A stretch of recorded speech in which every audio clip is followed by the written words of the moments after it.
Hello friends. Hello प्यारे बच्चों, कैसे हैं आप लोग? सब ठीक है? चलिए ध्यान देंगे हम लोग। आज ये ऑप्टिक्स का रिवीजन क्लास है। इसमें से हम लोग देखेंगे इंटरफेरेंस ऑफ लाइट से रिलेटेड कुछ क्वेश्चन है जिस पर हम लोगों को डिस्कस करना है, और हाइगेंस वेव थ्योरी से रिलेटेड क्वेश्चन है।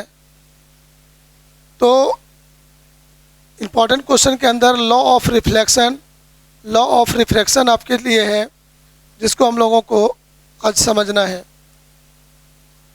तो यहाँ पर देखेंगे हम लोग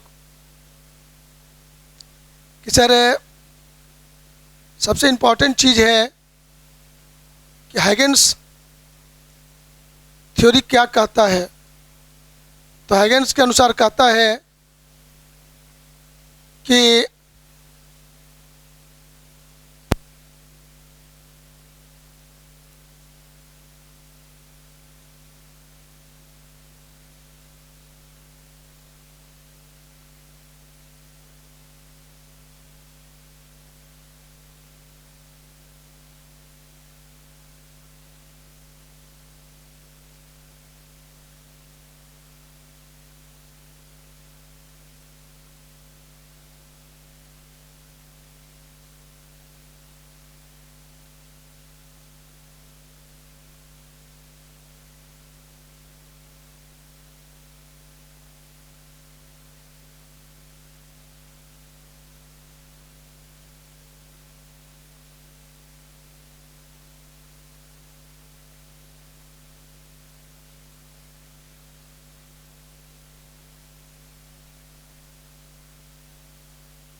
हमें कन्फ्यूजन था कि कहीं वीडियो बन रहा है कि नहीं बन रहा है, इसलिए नूर भाई साहब आपको चेक करने आए थे। तो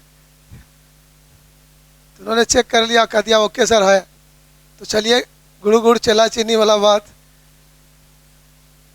हाँ, तो चेला कभी कभी काम का चीज़ होता है वास्तव में, क्योंकि चेला आने वाले दिन में भविष्य में बड़े बड़े अफसर बनेंगे, वीआईपी आदमी बनेंगे।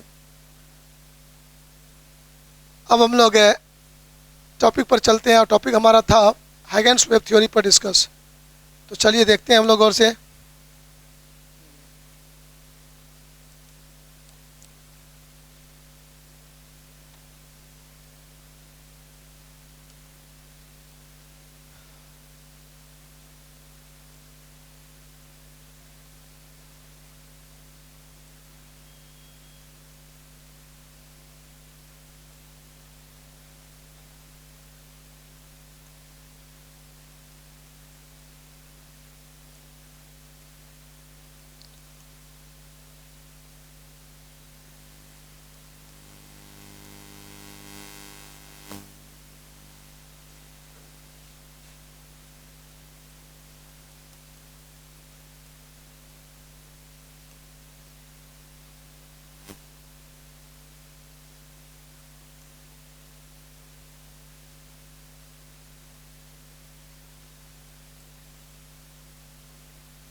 क्वेश्चन क्लियर हो गया। यहाँ पर क्वेश्चन कहता है हाइगेंस वेव थ्योरी के आधार पर लॉ ऑफ रिफ्लेक्शन को प्रूव करें। तो बहुत सिंपल है, बहुत सिंपल तरीका से इसको हम लोग देखेंगे।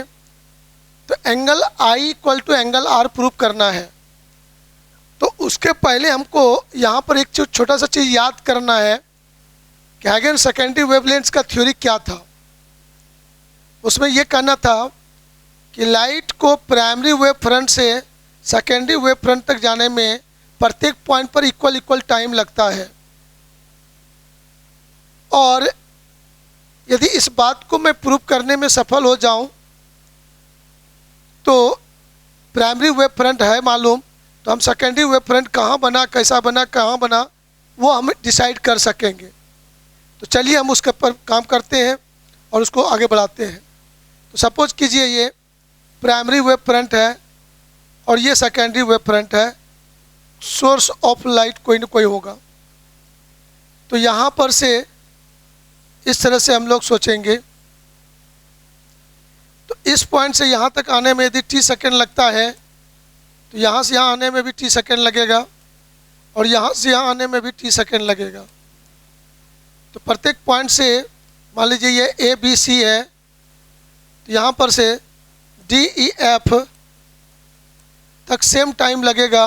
तो इसको मैं कहूँगा प्राइमरी, क्या कहेंगे इसको, प्राइमरी, और इसको कहेंगे सेकेंडरी, कहेंगे प्राइमरी वेव फ्रंट, और इसको कहेंगे सेकेंडरी वेव फ्रंट। तो इसी कंसेप्ट को अप्लाई करना है हम लोगों को अभी।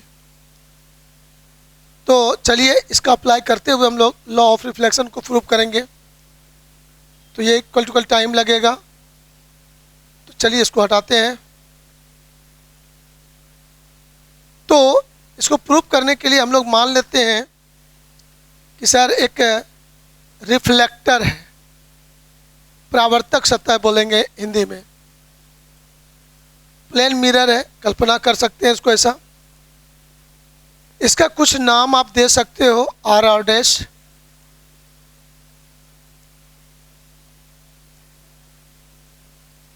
अब सोर्स जो है हम सूर्य को मान लेते हैं। तो सूर्य जो सोर्स है वो इन्फिनिटी पर है। कहाँ पर है, इन्फिनिटी पर है। तो सोर्स एट इन्फिनिटी मान लेंगे हम लोग। तो इन्फिनिटी पर यदि सोर्स है तो उससे जो लाइट इंसिडेंट होंगे, आपतित होंगे, पैरेलल टू ईच अदर, सभी लाइट एक दूसरे के समांतर होंगे। ये बात माइंड में चलेगा। तो यहाँ पर से हम बच्चे लोग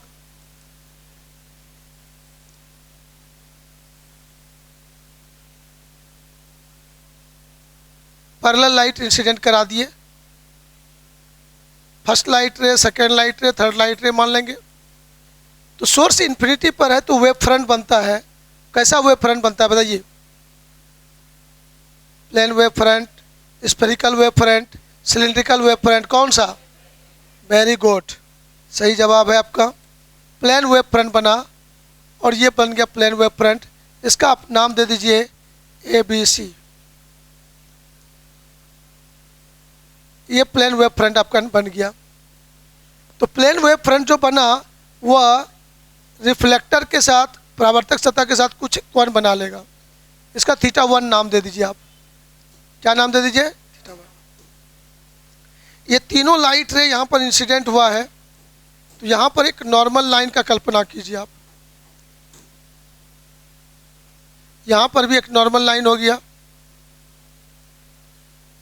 तो सारे बच्चों को पता है ये एंगल क्या कहलाएगा, आई। तो यहाँ भी कहलाएगा आई, यहाँ भी कहलाएगा आई, सभी कोण आई आई हो जाएगा। अब आप देखो गौर से, ये प्लेन वेव फ्रंट भी नॉर्मल के साथ कुछ एंगल बना रहा है। इसको अपने मन से सोच लो एक्स, उसका कोई नाम नहीं है इसलिए उसको अपने मन से एक्स मान लिया मैंने। लेकिन एक बात तो याद है, यदि इसको प्लेन वेव फ्रंट कहे हैं तो ये एंगल भी क्या बनेगा, ये 90 एंगल बनाएगा। ये इतना दूर तक समझ लिए। अब यहाँ से हम लोग कल्पना करें कि ये लाइट रिफ्लेक्ट होगा, ये भी रिफ्लेक्ट होगा, ये भी रिफ्लेक्ट होगा। ये तीनों लाइट जो रिफ्लेक्ट होगा किधर जाएगा, तो थोड़ा सा विचार करो। ये रिफ्लेक्ट होकर इधर चला जाएगा, ये रिफ्लेक्ट होकर इधर चला जाएगा, ये रिफ्लेक्ट होकर इधर चला जाएगा। ये फर्स्ट लाइट रे आया, ये सेकेंड रे आया, ये थर्ड आया। आपका तीनों लाइट रे को आपको दिखा रहा हूं मैं यहाँ पर। अब यहाँ पर विचार करना है हम लोगों को।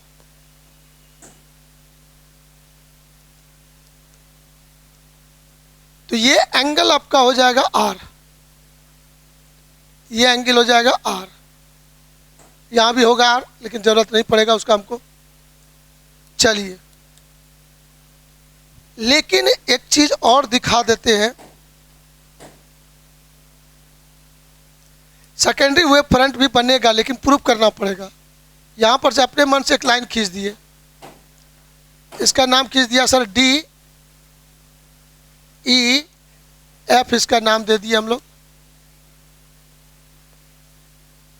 इसको प्रूफ करना है कि डी ई एफ जो आपने बनाया ये सेकेंडरी प्लेन वेव फ्रंट है। ये प्रूफ करने के लिए आपको भी सिखाए थे कि टाइम को इक्वल सोचना होगा। सी से डी तक जो लाइट आ रहा है इसमें टाइम मान लीजिए आप टी सेकेंड मान लीजिए। फिर ए से एफ तक जो लाइट आ रहा है उसको भी मान लीजिए टाइम टी सेकेंड। लेकिन बी से जो लाइट यहाँ आके टकराया, इस बिंदु का नाम दे दीजिए ई डैश और इसका नाम है ई। तो ये लाइट बी से ई डैश तक आने में उसको t1 टाइम लगा है, ई डैश से ई तक आने में टाइम t2 लगा है। इतना चीज़ आप सोच लीजिए। इतना चीज़ सोच लेने के बाद ये जो एंगल बना है डी ई एफ, जो रिफ्लेक्टर के साथ एंगल बनाया है, ये एंगल हम लोग अपने मन से मान लेते हैं θ2 एंगल मान लेते हैं इसको। चलिए, मान भी लिए। अब कैलकुलेशन में क्या करना है, हमें दिखाना है सबसे पहले कि t1 बी से ई डैश तक जो आने में टाइम लगा t1 और ई डैश से ई तक आने में जो टाइम लगा t2, ये दोनों का सम टोटल टाइम t के बराबर होना चाहिए। ये बात प्रूफ करना पड़ेगा और ये प्रूफ करने के बाद तब कहेंगे डी ई एफ हमारा रिफ्लेक्टेड परावर्तित सेकेंडरी प्लेन वेव फ्रंट है। सेकेंडरी प्लेन वेव फ्रंट है, ये प्रूफ करना पड़ेगा। तो उसको करने के पहले ये टाइम को प्रूफ करना होगा बराबर है। तो उसके लिए हम लोगों के पास कैलकुलेशन होगा। सपोर्ट कर लेंगे, यहाँ पर सपोज करेंगे speed of light. Speed of light को आप सी भी जो मानना है मान लीजिए, भी मान लेते हैं हम लोग। तो आप देखना गौर से कि सर ए से एफ तक लाइट को पहुंचने में जो डिस्टेंस होगा वो डिस्टेंस कैसे निकालेंगे, स्पीड इनटू टाइम। डिस्टेंस निकालने के लिए हमको क्या करना होगा, स्पीड इनटू टाइम। तो टाइम क्या माने हैं टी, स्पीड क्या माने हैं भी। तो ए से एफ तक का डिस्टेंस हो गया भी इंटू टी। फिर सी से डी तक का जो डिस्टेंस होगा वह डिस्टेंस तुम्हारा हो जाएगा भी इंटू टी। यहाँ भी स्पीड हमारा भी है, टाइम हमारा टी लगा है। बी से ई डैश तक लाइट को आने में टाइम कितना लगेगा, तो स्पीड इंटू टाइम है तुम्हारा t1। फिर ई डैश से ई तक लाइट पहुंचा है तो भी इंटू t2 कर देंगे। प्राइमरी स्टेज में ये डिस्टेंस को मैंने इमेजिन कर लिया, डिस्टेंस के बारे में सोच लिया। अब हमें सोचना है कि प्रूफ करना है कि ये t1 plus t2 equal to T कैसे होगा। उसके लिए हमारे पास एक सोच होना चाहिए। सोच क्या होना चाहिए, आइए गौर से देखिएगा। यहाँ पर हम लोग स्टेप को चेंज करते हैं, कैलकुलेशन को चेंज करते हैं। तो ट्रायंगल पर विचार करो। ट्रायंगल पर विचार करो कि triangle A B E dash और ट्रायंगल ए सी डी, इस ट्रायंगल पर विचार करो। Triangle A B E dash similar to triangle A C D. क्या मानने के लिए तैयार हैं आप? क्यों ऐसा बोलेंगे? क्योंकि sir B E dash parallel to C D, तो जैसे पैरेलल बोलेंगे तो थेल्स थ्योरम यूज होगा। तो थेल्स थ्योरम यूज हो जाएगा। तो यहाँ पर है तुम्हारा B E dash parallel to C D, इसलिए ये दोनों ट्रायंगल सिमिलर होगा। और सिमिलर होने के बाद साइड का रेशियो इक्वल होता है। तो साइड्स का रेशियो हम लोग क्या कर देंगे, A E dash by A D, A E dash by A D is equal to B E dash by C D. B E dash by C D कर देंगे हम लोग। अब इतना करने के बाद आप गौर करके देखना, यहाँ पर ए ई डैश तो नहीं जानते हैं क्या है, नहीं है, ए डी भी नहीं जानते हैं क्या है, लेकिन बी ई डैश को आप लोगों ने देखा था वी टी वन और सी डी को कहा था आपने वी इंटू टी, तो भी कैंसिल हो गया, तो यहाँ से आपका ये कैंसिल हो जाएगा, तो ये इतना बराबर T one by T two हो गया, तो ये टी वन बाई टी ये एक इक्वेशन आपका बन गया।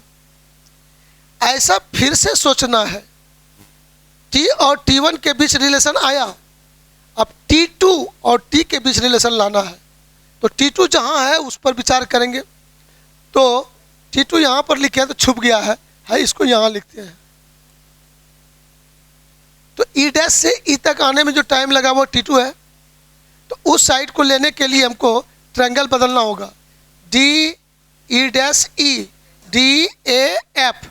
यहाँ पर ई डैश ई और ए एफ पैरेलल है आपका, तो यहाँ पर हम लोग चेंज करते हैं स्टेप और इस तरह से हम लोग सोचते हैं।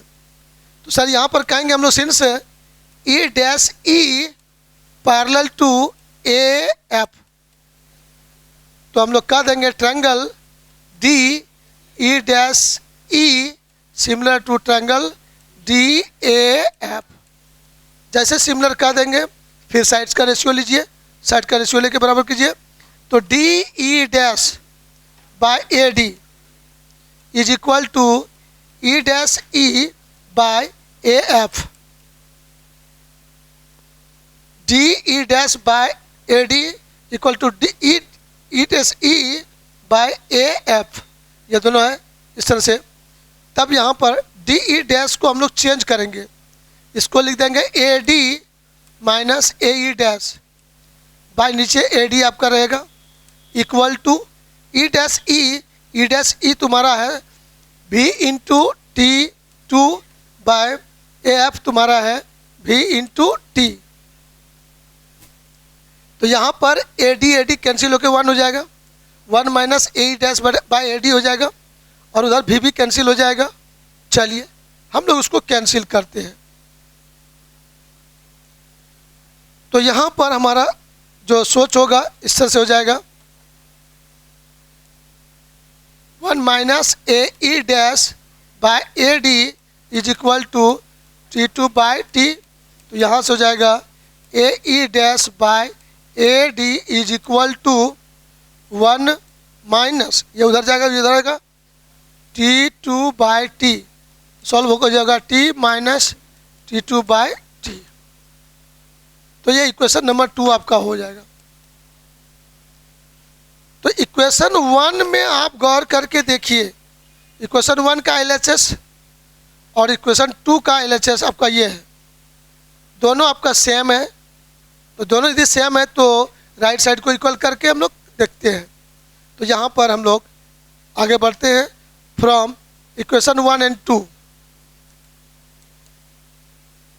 तो आपका काम हो गया कंप्लीट। फ्रॉम इक्वेशन 1 एंड 2 आप बच्चे लोग कह दोगे कि sir T1 by T is equal to T minus T2 by T, तो टी कैंसिल, तो ये आपका प्रूफ हो जाएगा T1 plus T2 equal to T. इतना दूर करने के बाद आपको 2 लाइन सेंटेंस लिखना होगा, लैंग्वेज में लिखना होगा 2 लाइन। क्या लिखना पड़ेगा सुन लीजिए गौर से। यहाँ पर कहना होगा कि sir primary plane wave front ABC है, इसके ईच पॉइंट प्रत्येक पॉइंट से लाइट को DEF तक पहुँचने में इक्वल टाइम लगता है, प्रूफ हो जाता है। इसका मतलब है कि DEF रिफ्लेक्टेड परावर्तित सेकेंडरी प्लेन वेव फ्रंट है। जैसे रिफ्लेक्टेड सेकेंडरी वेव फ्रंट कहा तो सारे बच्चों को पता है कि प्राइमरी प्लेन वेव फ्रंट हो या सेकेंडरी वेव फ्रंट हो, दोनों सेम प्लेन में होता है। और primary wave front incident ray से बना है और secondary wave front reflected ray से बना है। तो जब वो दोनों वेव फ्रंट सेम प्लेन में है तो इंसिडेंट रे रिफ्लेक्टेड रे भी क्या होगा, सेम प्लेन में होगा। यह लाइन 2 लाइन भाषा में सेंटेंस में वहाँ पर लास्ट में जाके जोड़ देना है। इस प्रकार से कहेंगे in this way first law of reflection proved. तो फर्स्ट लॉ प्रूफ हुआ। तो यहाँ पर T1 + T2 = T करने से फर्स्ट लॉ प्रूफ होता हुआ दिखाई पड़ता है। अब सेकेंड लॉ में प्रूफ करना है angle I = angle R। Figure में I और R समझ रहे हैं आप। Angle of incidence, angle of reflection, अपतन कोण, परावर्तन कोण बराबर दिखाना है। तो फिगर में दोनों चीज़ को दिखाया गया है, उसको इक्वल प्रूफ करना है। तो सेकेंड स्टेप में जब आप जाओगे तो जरा फिगर पे विचार कर लेते हैं हम लोग, तब फिर पेज चेंज करना पड़ेगा। तो पॉइंट ए पर विचार करो।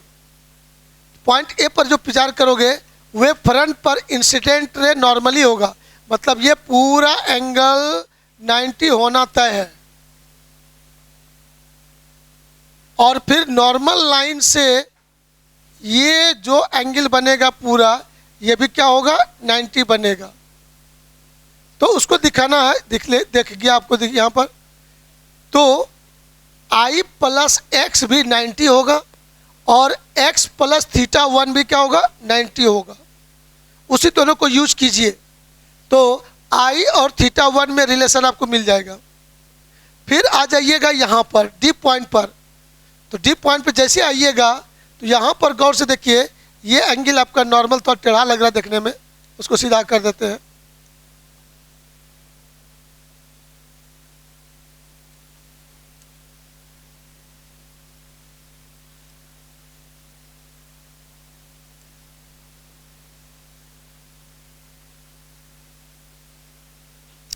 तो ये एंगल आपका है R, एंगल ऑफ रिफ्लेक्शन हो गया ये। और सर ये एंगल जो आपका है इतना सा, इसको आप कुछ मान लेते हैं Y। तो Y यदि इसको मान लेते हैं तो यहाँ पर आप कह दो, चूँकि प्रूफ कर चुके हैं कि DEF सेकेंडरी वेव फ्रंट है, निश्चित रूप से ये एंगल भी क्या होगा 90 होना है, ये एंगल भी आपका क्या होगा 90 होना है। तो निश्चित रूप से रिफ्लेक्टेड रे और वेव फ्रंट नॉर्मली होगा, परपेंडिकुलर होगा, तो ये पूरा एंगल भी क्या होगा आपका 90 होगा। तो ऐसे स्थिति में हम बच्चे लोग यहाँ पर कह देंगे Y + R = 90। और फिर ये नॉर्मल लाइन यदि है तो Y + θ2 भी क्या होगा 90 होगा, वो भी 90 हो जाएगा। नॉर्मल लाइन रिफ्लेक्टर के साथ परपेंडिकुलर होगा तो Y + θ2 = 90। तो वहाँ पर 2 इक्वेशन बनेगा, दोनों सॉल्व करेंगे। θ2 = R प्रूफ हो जाएगा और यहाँ पर हो जाएगा θ1 = I। तब हमें दिखाना होगा θ1 θ2 इक्वल है। वो जैसे इक्वल दिखा देते हैं तो कह देंगे I और R इक्वल है, राइट। तो उसमें 2 लाइन क्या क्या लिखना है, तो चलिए जैसा हम लोग तेजी से करते हैं। यहाँ पर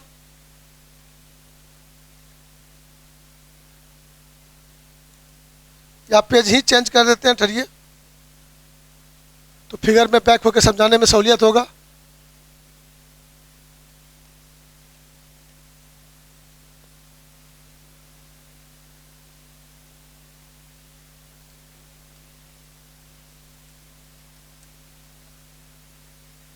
चलिए हम लोग लिखेंगे यहाँ पर एट पॉइंट डी। आया पहले ए लीजिए, पॉइंट ए पर विचार कीजिए। तो पॉइंट ए पर जैसे विचार करोगे तो आपको कहना होगा एंगल I + एंगल X = 90। तो यहाँ से X का वैल्यू हो जाएगा 90 - I। फिर मैं कहूँगा वहाँ पर एंगल X + θ2 = 90। तो यहाँ से θ2 = हो जाएगा सर 90 - X, तो हो जाएगा 90, यस θ1 है यहाँ पर 90 - X। तो X का वैल्यू क्या पुट करोगे 90 - I, तो ये हो जाएगा आपका सर। तो θ1 आपने दिखा दिया कितना, I दिखा दिया आपने, I दिखा दिया आपने। चलिए एक गप खत्म हो गया। फिर हम लोग यही काम फिर से रिपीट करेंगे, चले जाएंगे at point D. At point D, अब डी पॉइंट क्या है वहाँ पर अभी दिखाए थे, उसको ध्यान देना है। तो वहाँ पर हो जाएगा sir angle R plus angle Y equal to 90, तो यहाँ से कहेंगे Y equal to 90 minus R. फिर मैं कहूँगा वहाँ theta 2 plus Y equal to 90, तो फिर यहाँ से थीटा 2 इक्वल टू हो जाएगा सर 90 माइनस वाई, तो यहाँ से क्लियर हो जाएगा theta 2 equal to 90 minus 90 plus R, मतलब हो जाएगा थीटा 2 इक्वल टू आर। तो theta 1 equal to I, theta 2 equal to R, ये प्रूफ हो गया। जब ये प्रूफ हो गया तब लास्ट में हमको उस फिगर को फिर से देखिए, उस फिगर में हम लोग देखेंगे गौर से, सर किसी भी तरीके से थीटा 1 और थीटा 2 को इक्वल दिखाना है, और टू एंगल को किसी ट्रायंगल में इक्वल दिखाने के लिए हम लोग को याद है, हिंदी मीडियम में पढ़ते होंगे तो सर्वांगसम त्रिभुज लेना होगा। इंग्लिश में बोलते हैं कंग्रेंट, क्या बोलते हैं, दो ट्रायंगल को कंग्रेंट दिखाना होगा। और कंग्रेंट सर्वांगसम दिखाने के लिए RHS एक कंडीशन होता है, RHS ने right angle hypotenuse and side equal होगा तो दो ट्रायंगल कंग्रेंट होगा, राइट। तो उसके लिए यहाँ फिगर में देखिए ट्रायंगल चुनेंगे कौन सा हम लोग, ACD, और दूसरा ट्रायंगल चुनेंगे AFD। यहाँ भी 90, यहाँ भी 90, C भी 90 है, F भी 90 है। C के सामने का साइड हुआ AD और F के सामने का साइड हुआ AD, तो दो एंगल इक्वल हो गया, साइड भी इक्वल हो गया, और एक इक्वल होना चाहिए। तो A से F का लेंथ और C से D का लेंथ, ये दोनों आपका इक्वल है, देख सोच के बताओ तो। A से F का लेंथ और C से D का लेंथ, AF और CD दोनों V इंटू T के बराबर है। इसका मतलब ये दोनों लाइन साइड इक्वल है आपका, तो तीन बात तो हो गया, राइट एंगल भी इक्वल हो गया, साइड भी हो गया, हाइपोटेनस भी इक्वल हो गया। तो ऐसी स्थिति में तब दोनों ट्रायंगल को कंग्रेंट कहेंगे। कौन कौन ट्रायंगल को, ट्रायंगल ACD एंड AFD। तो इक्वल एंगल के इक्वल साइड के सामने का एंगल भी क्या होगा, इक्वल। तो यहाँ पर कौन कौन साइड इक्वल हुआ है, CD, तो CD के सामने का साइड एंगल क्या है, थीटा 1, और AF के सामने का साइड एंगल क्या है, थीटा 2। तो साइड इक्वल तो उसके सामने का एंगल भी इक्वल, तो theta 1 equal to theta 2, theta 1 equal to I, theta 2 equal to R, therefore I equal to R. हो गया प्रूफ, आपका काम कंप्लीट हो गया। तो आराम से हम लोग कह सकते हैं RHS से हम लोग कह देंगे कि triangle ACD congruent triangle AFD। तो RHS से दोनों इक्वल कंग्रेंट हो गया, सर्वंगसम हो गया। तब मैं कह दूंगा सिंस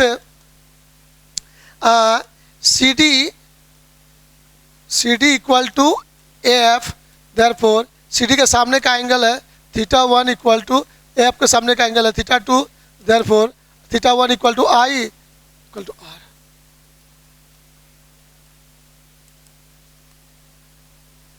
इतना सा काम कर दीजिए, 5 नंबर लेके घर चलाइए। इसके आगे क्या क्वेश्चन है,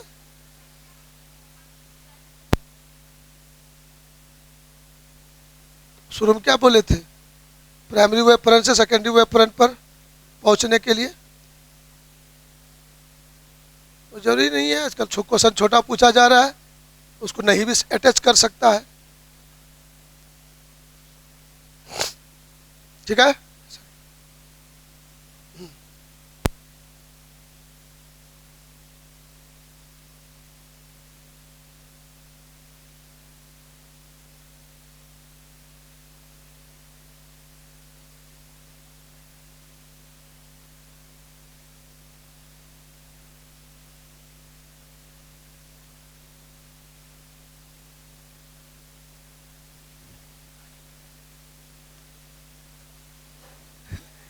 अब चलो, अब हम लोग को देखना है लॉ ऑफ रिफ्रैक्शन, है ना।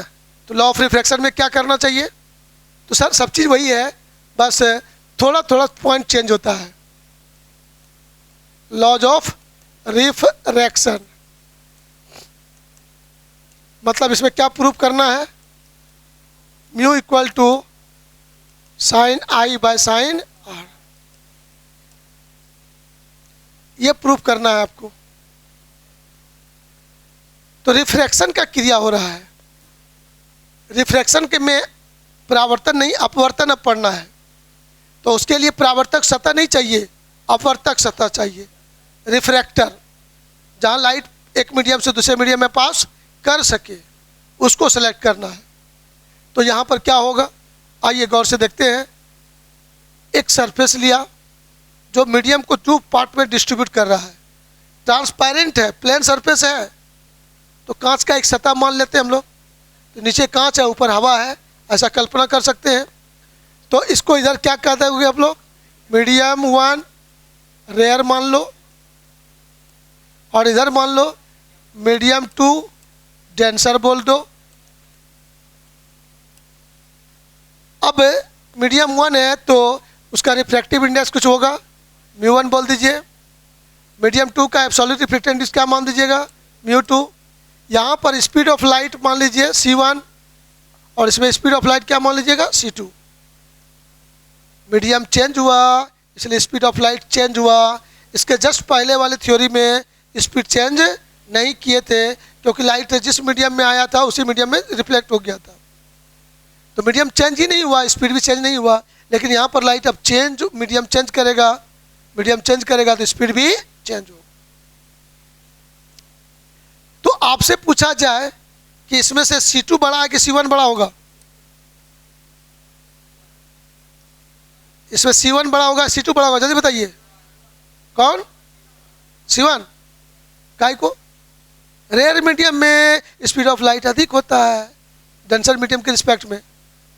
अच्छा अब बताइए μ1 बड़ा होगा कि μ2 बड़ा होगा। हाँ, डेंसर मीडियम का रिफ्रैक्टिव इंडेक्स सघन माध्यम का अपवर्तनांक अधिक होता है। तो चलिए वो बात आप समझ गए हैं खूब अच्छा से।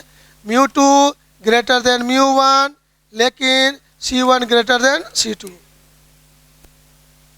चलिए अब हम लोग फिर वही सब बात करेंगे। Source at infinity, source at infinity है ऐसा सोचेंगे। तो फिर यहाँ से सर लाइट को इंसिडेंट कराइए आप।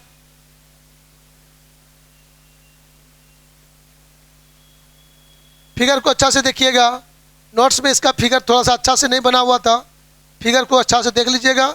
जैसे हम बना रहे हैं वैसे बनाइएगा, नोट्स वाला फिगर उतारिएगा तो गलत हो जाएगा। तो टेढ़ा मेरा लाइन है, लाइन टेढ़ा करिएगा तो काट लेंगे नंबर। तो ये तीनों लाइट रे आपका इंसिडेंट हो रहा है। तो सर एक नॉर्मल लाइन खींच दीजिए यहाँ पर। तो यहाँ पर एक नॉर्मल लाइन खींच दिया सर, यहाँ भी नॉर्मल लाइन खींच दिया सर,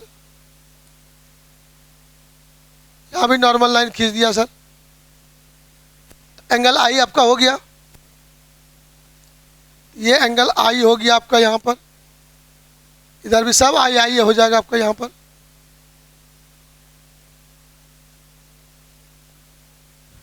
अब यहाँ पर देखो आप लोग, एक प्लेन वेव फ्रंट का कल्पना करो। A B C plane wave front हो गया सर। ये एंगल आपका सर 90 होगा, ये एंगल भी क्या होगा 90 होगा। यहाँ पर भी टोटल एंगल यहाँ से यहाँ क्या होगा 90 होगा। तो सर इस एंगल को हम लोग अब ये से मान लेते हैं x, जैसे उस समय माने थे वैसे x मान लिए। अब हम लोग यहाँ पर देखते हैं कि लाइट रे रिफ्रैक्ट हो जाएगा, मीडियम चेंज होगा। तो मीडियम चेंज होगा तो स्ट्रेट पाथ में तो प्रोपेगेट नहीं करेगा, सीधा तो नहीं जाएगा बेचारा, सीधा नहीं जाएगा। तो उसको आप क्या करेंगे, टुवार्ड्स नॉर्मल, नॉर्मल की ओर मोड़ दीजिए, अभिलंब की ओर उसको मोड़ दिया गया सर। तो ये लाइट इस तरह से मुड़ के चला आया। बनाते समय एकदम ठीक देखना कि पैरेलल हो रहा है या नहीं हो रहा है, इन सब बातों पर ध्यान दीजिएगा। इस तरह से सेकंड रे हो गया, ये थर्ड लाइट रे हो गया सर। अब अपने मन से यहाँ पर एक लाइन ड्रॉ कीजिए DEF। तो DEF बनाते समय ध्यान देना कि देखने में लगे कि 90 बना है एंगल यहाँ पर, इस बात को ध्यान दीजिएगा थोड़ा सा। बहुत ज़्यादा अंतर नहीं पड़ेगा, लेकिन हाँ ये लगे देखने में कि हाँ 90 एंगल बन रहा है। तो लगने लगा यहाँ पर निश्चित रूप से, अभी 90 कहेंगे नहीं, बाद में कहेंगे। तो इसको कह देंगे D, इसको कहेंगे F, इसको कहेंगे F। डी ई एफ, और ये बीच वाला ये जो बिंदु है इसका नाम दे दीजिए आप ई डैश। क्या नाम दे दीजिएगा? ई डैश। तो आप गौर करके देखना, ये एंगल आपका हो जाएगा आर। आर हो गया। अब यहाँ से गौर से देखना, अपने मर्जी से आप ये एंगल को मान लो वाई, और प्राइमरी प्लेन वेव फ्रंट जो इंसिडेंट हुआ है ये एंगल को आप मान लो थीटा 1, और यहाँ पर ये एंगल को मान लो थीटा 2 मान लो। तो कैलकुलेशन हमारा फिगर स्पष्ट हो गया, क्लियर हो गया। अब इसमें हम लोग सोचते क्या थे कि सर टाइम के बारे में सोचते थे। सी से डी को लाइट को पहुंचने में टी टाइम लगता है, ए से एफ तक भी पहुंचने में लाइट को टी टाइम लगता है, लेकिन बी से ई डैश तक आने में T1 मानते हैं, ई डैश से ई तक आने में T2 मानते हैं। सारा चीज़ सेम होते जा रहा है, लेकिन रिफ्लेक्शन हुआ था सेम मीडियम में था, रिफ्रैक्शन हो रहा था मीडियम चेंज हो गया। फिगर हो गया। फिगर जब आप साफ साफ बना लीजिएगा एकदम आराम से, पहले नंबर मिल जाएगा कट से। अच्छा साफ साफ फिगर देखेंगे टीचर, फट से नंबर आपको मिल जाएगा। इसमें टेढ़ा बोका बना दीजिएगा, ओवर राइटिंग कर दीजिएगा, तो टीचर गुरुजी गुस्सा आ जाते हैं, लेलवा विद्यार्थी है नंबर काटो। तो हमको नंबर कटवाना नहीं, नंबर लेना है, पोट पाट के नंबर ले लेना है ज़्यादा से ज़्यादा। तो पढ़ने के लिए तो आपको आना चाहिए ना, तो पढ़ने के लिए आना चाहिए कि कॉपी साफ सुथरा रहे। आइए गौर से। सर अब लगता है कैलकुलेशन दोबारा करें सेम टू सेम होगा। T1 प्लस T2 बराबर T, यहाँ भी प्रूफ करना है। इतना प्रूफ करने के बाद तब आप कहोगे कि D E F secondary plane wave front है, लेकिन यहाँ रिफ्लेक्टेड नहीं, रिफ्रैक्टेड, परावर्तित नहीं, अपवर्तित। चूँकि रिफ्लेक्टेड लाइट है अपवर्तित किरण से बनता है वो। तो चलिए हम लोग कैलकुलेशन में सब चीज़ वही करेंगे। फिर यहाँ पर लेकिन सी से डी का लेंथ लिखेंगे, क्या लिखेंगे हम लोग? सी से डी का लेंथ क्या लिखेंगे? स्पीड ऑफ लाइट C1 माने हैं, C1 इंटू टी। ए से एफ तक को लिखेंगे सर, ए से एफ तक के लेंथ को क्या लिखेंगे? C2 into T. ध्यान दीजिएगा यहाँ पर स्पीड बदल गया है, बच्चे लोग को गलती होता है यहाँ पर। इधर स्पीड क्या माने हैं? C1, इधर क्या माने हैं? C2। पिछले थ्योरी में ए एफ और सी डी बराबर हुआ था, लेकिन यहाँ पर सी से डी का जो लेंथ होगा वो ए से एफ के लेंथ के बराबर होने का कोई चांस नहीं है। टाइम इक्वल लिए हैं लेकिन स्पीड अलग अलग है ना, तो स्पीड यहाँ अधिक है तो लेंथ बड़ा अधिक कवर होगा, स्पीड कम है तो कम लेंथ कवर होगा। तो ये देखने में भी छोटा लग रहा है, वो देखने में बड़ा लग रहा है, इसीलिए ये बातें संभव नहीं है यहाँ पर। हाँ, रिफ्लेक्शन में हो रहा था। अब चलिए बी से ई डैश तक का लेंथ होगा C1 T1, और ई डैश से ई का जो लेंथ होगा C2 T2 होगा। क्यों? बी से ई डैश तक पहुंचा तो टाइम T1, ई डैश से ई तक पहुंचा तो टाइम T2। सेट हो रहा बात मन में? Yes sir. फिर वही बात हम लोग यूज करेंगे सर, ट्रायंगल को लेंगे, ट्रायंगल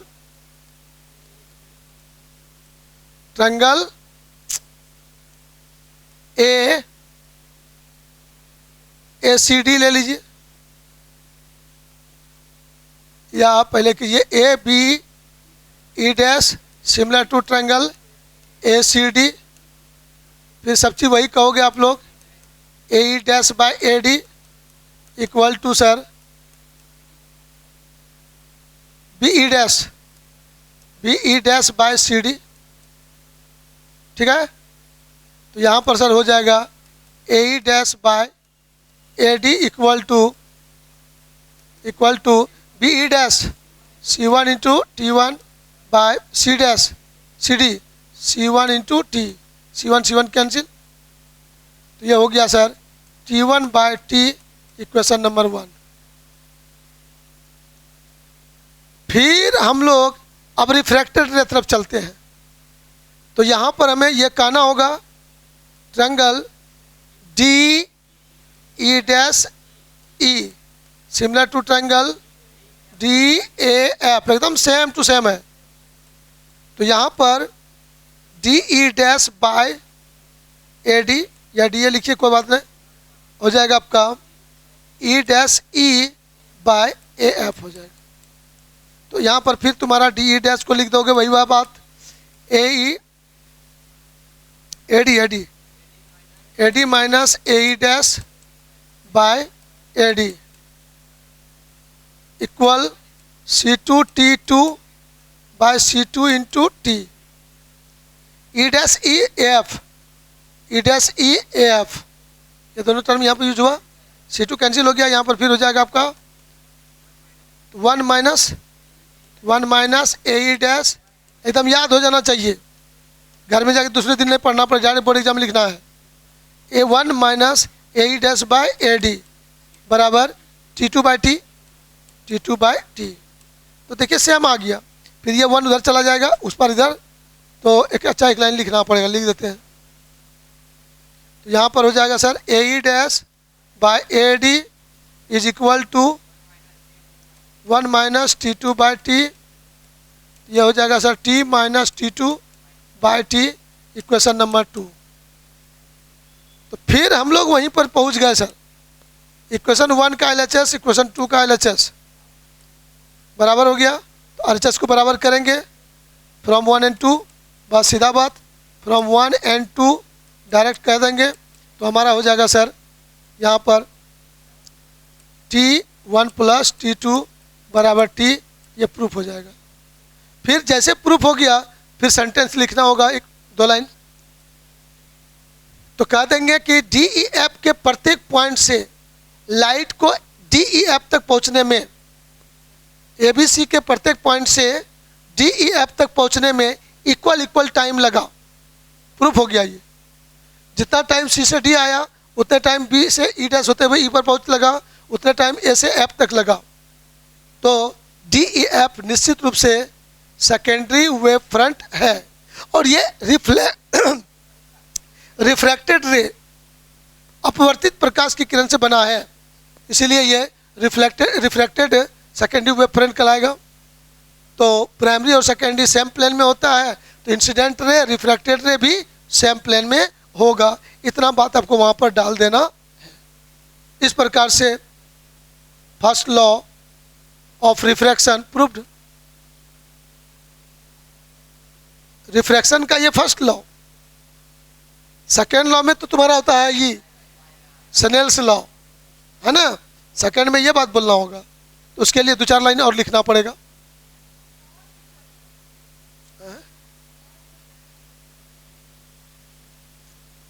अब हमको ये तो पता नहीं है कि बोर्ड परीक्षा में कौन तो पूछ देगा, और हम जो टेस्ट लेंगे कौन तो देंगे, हमको अभी पता कहाँ है।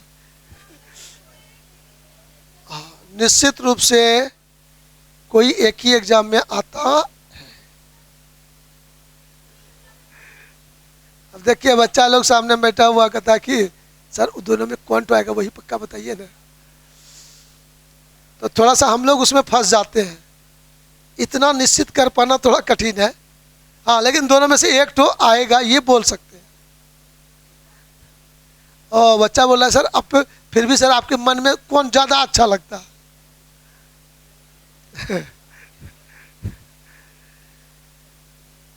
कुछ देर में बोलेंगे, अभी नहीं बोलेंगे, रुकिए।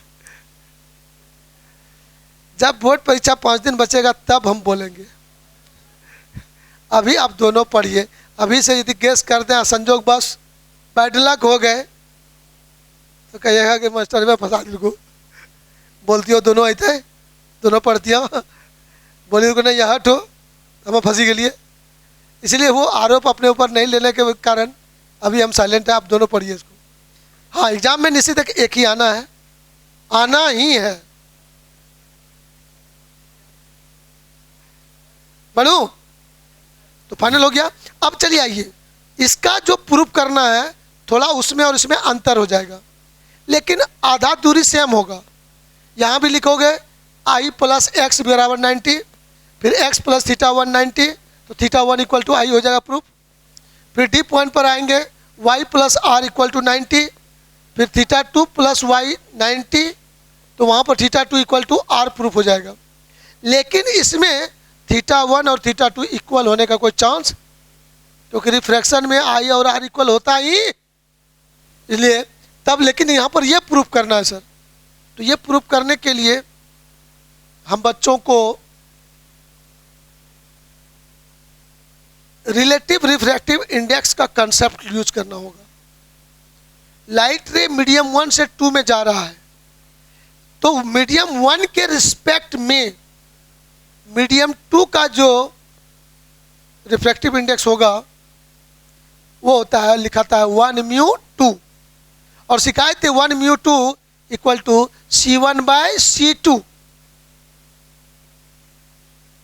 1 म्यू 2 बराबर क्या लिख देंगे, C2 बाय C1, और C1 बाय C2। तो चलिए उसको प्रूव करना है, तब आएगा sine I by sine R. तो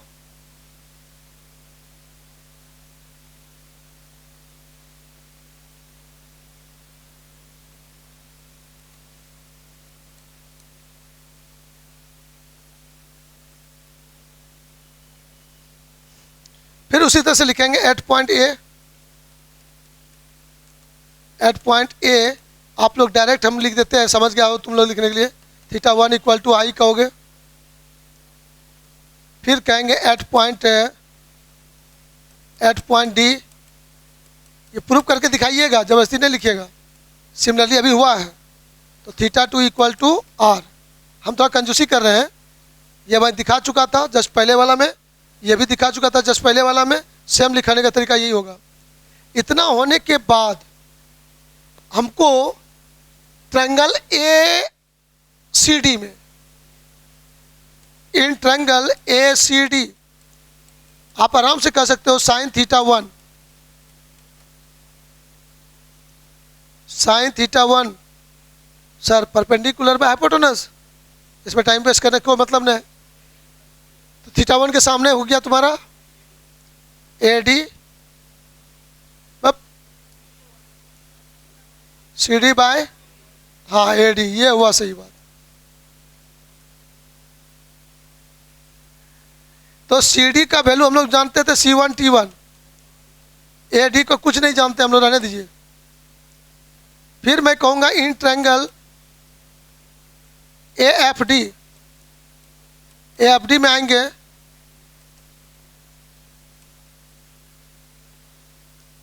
A F by A D, A F का मान होता है C2 T2, ए डी का ए डी होता है। तो यहां पर विचार करो आप लोग, sine theta 1 by sine theta 2 अपने मन से ले लो, क्योंकि माइंड में चल रहा है कि वो पे प्रूफ करना है वैसा है। तो यहां पर साइन थीटा 1 को हटा के हम क्या लिख सकते हैं, आई, थीटा 2 हटा के आर, क्योंकि यहां पर दिख रहा है कि होता है। तो यहाँ पर आप क्या करोगे, तो ए डी कैंसिल हो जाएगा ना, C1 नहीं कटेगा, T1 T2,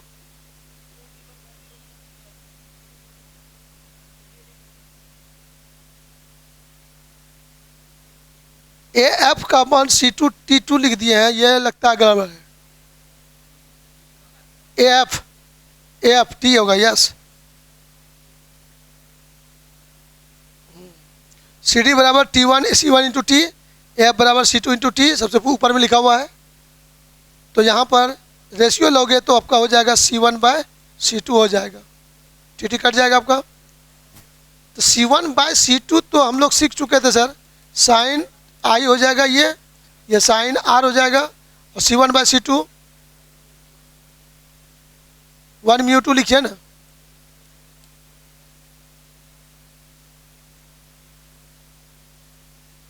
अब इसको, इसी को म्यू नहीं कहता है ललवा, म्यू 1 एयर है तो म्यू 1 1 हो जाएगा, म्यू ए इक्वल टू 1 ऐसे बोलिएगा। म्यू 2 को डेंसर मीडियम है, नाम नहीं जानते तो म्यू लिखेंगे, तो 1 म्यू 2 के बदले लिखेंगे म्यू, है ना। हाँ, इन्हें 1 म्यू 2 को म्यू कहते हैं, यह एक थ्योरी गड़बड़ा जाएगा। तो 1 म्यू 2 को म्यू अब कहेंगे, ऐसे कहेंगे, वो तभी संभव है जब फर्स्ट मीडियम को हम लोग क्या मानेंगे, एयर, तभी वहाँ म्यू आएगा। एयर भी नहीं करके कह सकते हो आप, वैक्यूम, फ्री स्पेस, तब परफेक्ट जवाब होगा। एयर बोलेंगे तो उतना शुद्ध नहीं होगा, लेकिन 99% शुद्ध माना जाता है। ठीक है, तो ये एक क्वेश्चन आपका लॉन्ग में फंसने का चांस है, दोनों में से कोनो एक तो फंस जाएगा। तो दोनों को याद करना बहुत कठिन नहीं है, बस खाली प्यार से फिगर को सेट कर लीजिएगा। बच्चे को हम लोगों ने देखा कई बार फिगरे में जाके कलम रुक जाता है। फिगर बनाते बनाते यदि 2-4 बार प्रैक्टिस नहीं किए हैं बच्चे, लगेगा कि हमको याद हो गया है, वो बच्चे जाके एग्जाम में जरूर फिगर में फंस जाता है। वो उल्टा पुल्टा टेढ़ा मेढ़ा लाइन खींच खा देता है, टीचर कॉपी जांचने वाले एकदम काटने में मजा आता है। तो हम लोग को आंसर ना काट पाए कोई, तो उसके लिए फिगर एकदम सुटेबल होना चाहिए, एकदम परफेक्ट होना चाहिए।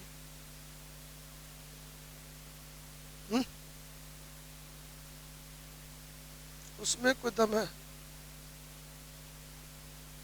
अच्छा देखते हैं। इससे ज्यादा इंपॉर्टेंट है बीटा बराबर लैम्डा डिवाइड, है ना। उसमें भी 2 केस है, तो हम एक ही केस करेंगे।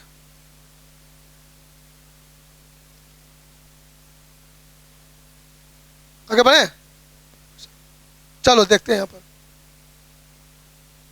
हमारे पास अब गप होगा, इंटरफेरेंस की दुनिया में प्रवेश करते हैं। कैसे प्रवेश करेंगे, इंटरफेरेंस ऑफ लाइट की ओर। तो उसमें सबसे पहला एक छोटा सी चीज देखेंगे, शॉर्ट क्वेश्चन में भी है, प्रिंसिपल ऑफ सुपरपोजिशन, हिंदी में कहते हैं अध्यारोपण का सिद्धांत, है ना।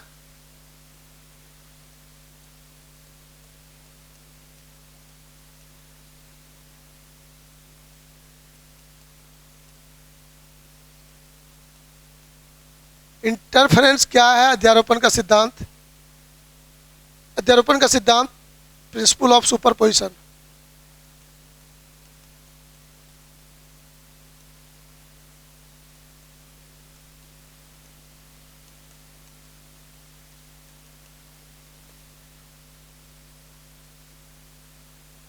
Principle of superposition.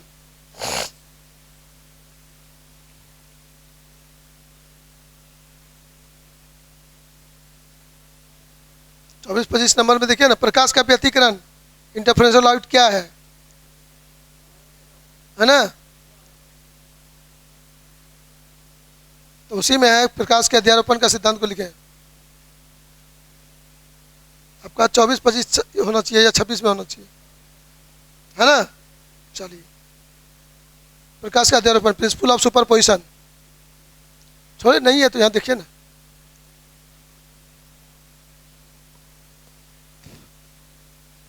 तो इसमें से क्या था, बहुत सिंपल बात है, आपको सिखाए थे 2 वेव्स एक दूसरे से ओवरलैप करते हैं। 2 वेव्स ओवरलैप करेंगे, ओवरलैप करने के बाद एक न्यू वेव तैयार करेंगे।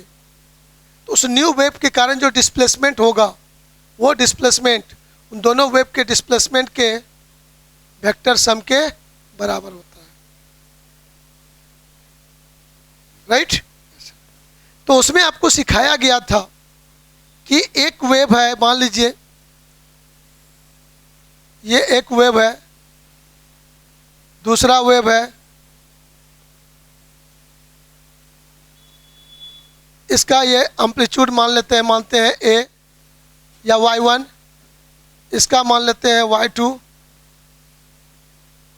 दोनों मिल जाता, ओवरलैप होता है, ओवरलैप होके एक न्यू वेव बनाता है। तो न्यू वेव जो बनाएगा उसका जो डिस्प्लेसमेंट y होगा, वो कहा वो दोनों के वेक्टर सम के बराबर होगा, दोनों के वेक्टर सम के बराबर होता है। इसी में देखा गया था कि जब दोनों का ओवरलैप, ये पहला वाला है, दूसरा वेव है, ये न्यू वेव है, तो न्यू वेव जो होगा, उस न्यू वेव का जो डिस्प्लेसमेंट y है, वो दोनों के वेक्टर सम के बराबर होगा। तो प्लस कब सोचेंगे, माइनस कब सोचेंगे। तो प्लस सोचने के लिए हमारे पास जो कंसेप्ट है उसको ध्यान दीजिएगा। तो प्लस सोचने के लिए सेम फेज में ओवरलैप होगा, याद होगा, सेम फेज में ओवरलैप होता है। तो वहाँ पर याद करो फेज डिफरेंस फाई बराबर क्या लेते थे, 0 डिग्री लेते थे, और तब वहाँ लिखते थे y equal to y1 plus y2, this is the maximum displacement. क्या होता था ये, मैक्सिमम। दूसरा है यहाँ पर अपोजिट फेज। क्या है, अपोजिट फेज। अपोजिट फेज में यदि ओवरलैप होगा तो phase difference phi equal to मानते हैं 180 डिग्री। तो वैसे केसेस में resultant displacement y equal to y1 minus y2, और ये कहलाता था मिनिमम। ये क्या लगा, मिनिमम डिस्प्लेसमेंट कहलाता है ये। तो ये दोनों बातों को याद रखना है। सेम फेज और अपोजिट फेज में टू वेव्स ओवरलैप करते हैं तो न्यू वेव का डिस्प्लेसमेंट या तो मैक्सिमम होगा सेम फेज में, और अपोजिट फेज में क्या होगा, मिनिमम होगा। तो टू वेव्स के ओवरलैप करने के बाद उस वेव का जो इंटेंसिटी होता है उसमें भी चेंज आ जाता है, और इंटेंसिटी में जो चेंज होगा, चेंज होने का जो घटना है, मैक्सिमम मिनिमम इंटेंसिटी जो होता है, ये होने का जो फेनोमेना है, इसी का नाम रखा गया है इंटरफेरेंस ऑफ लाइट, प्रकाश का व्यतिकरण। टू वेव्स के ओवरलैप होने पर, अध्यारोपण होने पर इंटेंसिटी के रीडिस्ट्रीब्यूशन के फेनोमेनन को, तीव्रता के पुनर्वितरण की घटना को इंटेंसिटी कहा जाता है, इंटरफेरेंस कहा जाता है। तो इंटरफेरेंस प्रकाश का व्यतिकरण, हिंदी के वर्ड क्या है, प्रकाश का व्यतिकरण, इंग्लिश वर्ड है इंटरफेरेंस ऑफ लाइट। तो इस व्यतिकरण में, इंटरफेरेंस में बोला जाता है तो टू टाइप का, कंस्ट्रक्टिव इंटरफेरेंस और destructive interference.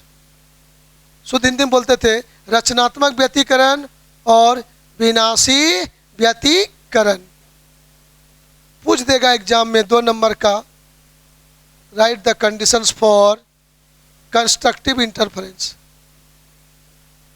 Right the conditions for destructive interference. रचनात्मक व्यतिकरण के शर्त को लिखें, विनाशी व्यतिकरण के शर्त को लिखें। ये बातें आपके पल्ले आ सकता है। तो यहाँ पर आपको सिखा दिए थे उस समय बना बना के फिगर कि सेम फेज में मिलने का मतलब क्या होता है।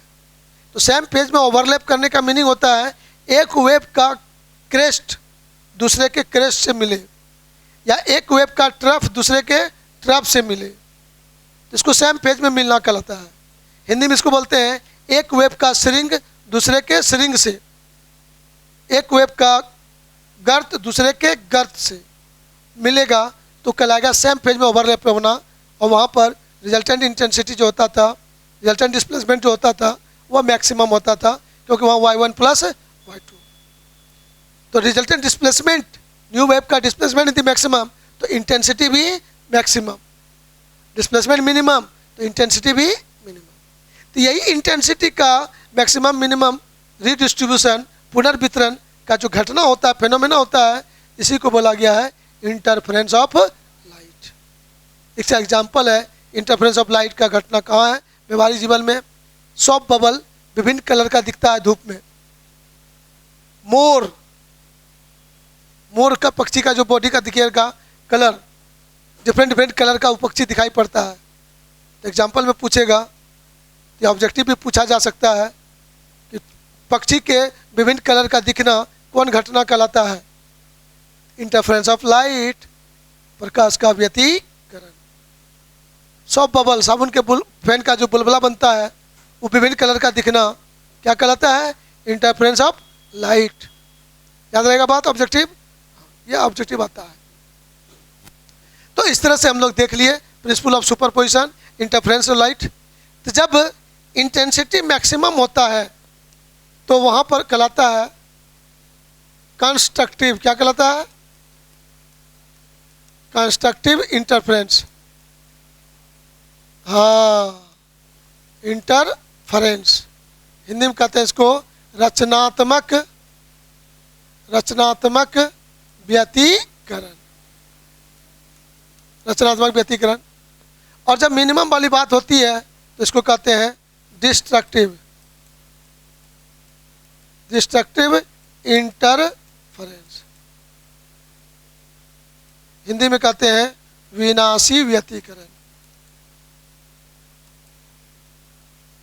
निश्चित रूप से बोर्ड परीक्षा में से क्वेश्चन आता है तो आता है, हमेशा ये बात फाइनल है। हमेशा यहाँ से क्वेश्चन ऑब्जेक्टिव सब आता था, 2 मार्क्स का न्यूमेरिकल सब आता था, लेकिन न्यूमेरिकल का तो चर्चा बंद हो गया आजकल समाज में। लेकिन चलिए देखते हैं अब क्या होता है। बच्चा लोग एकदम खुश है, मौका मिला है सर, फायदा उठा ले। पता नहीं फिर कोरोना का माहौल ठंडा हो जाएगा।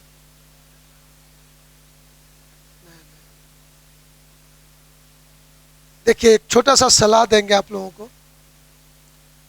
अपने आप में इंटरनल स्ट्रांग बन के रहिए, सुरक्षित होके रहिए। जहाँ तहाँ अनावश्यक लोल में लोल मिला के गप मत कीजिए। समझ रहे बात? हाँ, तो वो सब करिएगा तो लफड़ा हो सकता है, उससे बच के रहना है। समझते आप लोग सब हैं, खाली बदमाशी। चलो ठीक है, मतलब दूर रह के करेंगे और क्या, ठीक है ना। 2 दोस्त थोड़ा दूर दूर रखे।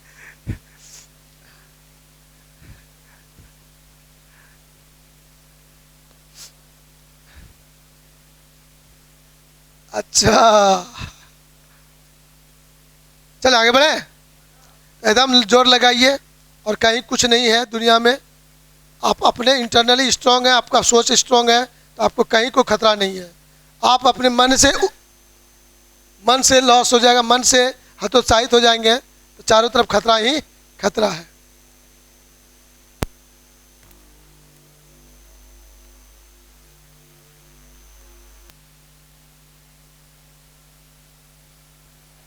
चलिए हम लोग आगे बढ़ते हैं। यहाँ पर याद रखिएगा लिखने कहता है, एक चीज याद रखिएगा, रिलेशन बिटवीन, हालांकि ये आ चुका है क्वेश्चन, रिलेशन बिटवीन ऑब्जेक्टिव आ सकता है, path difference and phase difference. सुना हुआ वर्ड है आपका? एकदम सर सुना हुआ है। हालांकि इसका शुद्ध हिंदी बोलना भी नहीं है, लेकिन एक बार लिखा देते हैं, पथांतर कलांतर। अब इसका रिलेशन आपको याद होगा, पाथ डिफरेंस को डिनोट करते हैं डेल्टा एक्स से, equal to lambda by 2 pi into 5।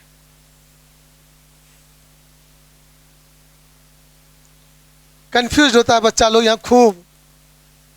अब क्या करेगा है, यहाँ पर खाली जगह छोड़ देगा, ऑप्शन में देगा ए नंबर में पाथ डिफरेंस, बी नंबर में फेज, सी नंबर में फेज डिफरेंस, डी नंबर में पाथ डिफरेंस। अब वह क्या भराएगा, फेज या फेज डिफरेंस। तो ये याद रखिएगा, वो जो फाई तुम्हारा था वो क्या था, फेज डिफरेंस था। ये सब ऑब्जेक्टिव आ सकता है। अब दूसरे तरह से भी घुमा के पूछ देगा, फाई बराबर तो कहना होगा 2 pi by lambda into path difference. अब दोनों लिख दिया, कन्फ्यूजन बढ़ जाएगा। कोई एक ही तो याद रखना है आपको, ये याद है तो यहाँ पहुँच जाएंगे, ये याद है तो यहाँ पहुँच जाएंगे। और याद रखने के लिए टेंशन नहीं है, थोड़ा सा दिमाग लगाइएगा, याद रहेगा आपको। देखिए क्या है यहाँ पर, सर यदि आप पाथ डिफरेंस लेते हैं तो पाथ डिफरेंस लेंथ को बताता है और लेमडा भी लेंथ को बताता है, तो दोनों को ऊपर रखिएगा। पाथ डिफरेंस तो लेमडा ऊपर रखिएगा, फेज डिफरेंस एंगल को बताता है, 2 पाई भी टोटल एंगल को बताता है सेंटर पर, तो वो एंगल वाला टर्म ऊपर रहा, हो गया आराम से। ये दोनों लेंथ कोना कोनी यहाँ पर हुआ, यहाँ पर एंगल कोना कोनी यहाँ पर हुआ। याद रखने का ये सब छोटा सा मंतर उंतर है। अब ये याद यदि है तो हम लोगों ने देखा था कंडीशन के बारे में, किसके बारे में? कंडीशंस।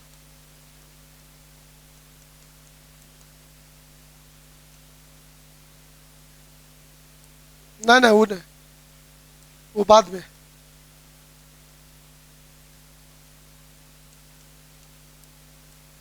Constructive interference.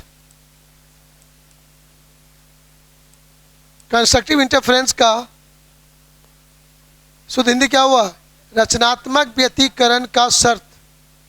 तो उसमें दो तरह से, पाथ डिफरेंस पर भी बोलेंगे और फेज डिफरेंस पर भी बोलेंगे। तो पहला बात इसमें याद रखोगे आप लोग, पहला बात इसमें आपको दिमाग में रखना है कि सर पाथ डिफरेंस कितना होना चाहिए। पाथ डिफरेंस का मान जो होना चाहिए एकदम बताइए जल्दी से। तो λ/2 का इवन मल्टीपुल, इवन मल्टीपुल होना चाहिए। दूसरा नंबर इसमें होता है फेज डिफरेंस। ये सब ऑब्जेक्टिव भी है आपके लिए। तो क्या हो जाएगा यहाँ पर? पाई या पाई/2? पाई का इवन मल्टीपुल। तो इसके लिए इक्वेशन क्या होगा सर? पाथ डिफरेंस यहाँ पर लिखेंगे डेल्टा एक्स बराबर, चलिए बताइए, डेल्टा एक्स बराबर 2n into λ/2, where n equal to 0, 1, 2, 3 and so on, है ना? ये सब बातें होगा। यहाँ पर पाथ फेज डिफरेंस के लिए फाई बराबर 2n into pi, 2n into pi, ये हो जाएगा। वेर n इक्वल टू जैसे होता है वहाँ पर वही होगा। तो ये हुआ रचनात्मक व्यतिकरण के लिए, ये सब बातें हुआ। विनाशी व्यतिकरण, डिस्ट्रक्टिव इंटरफेरेंस के लिए शर्त। डिस्ट्रक्टिव इंटरफेरेंस के लिए क्या शर्त होना चाहिए? तो अब जस्ट इसका उल्टा बोल देंगे हम लोग। डिस्ट्रक्टिव के लिए, डिस्ट्रक्टिव इंटरफेरेंस के लिए तो आपका जवाब हो जाएगा यहाँ पर पाथ डिफरेंस जो होना चाहिए डेल्टा एक्स का मान, वो होना चाहिए सर 2n + 1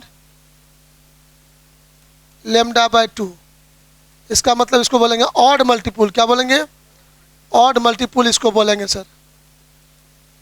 ऑड मल्टीपुल होना चाहिए, विषम गुणज होना चाहिए।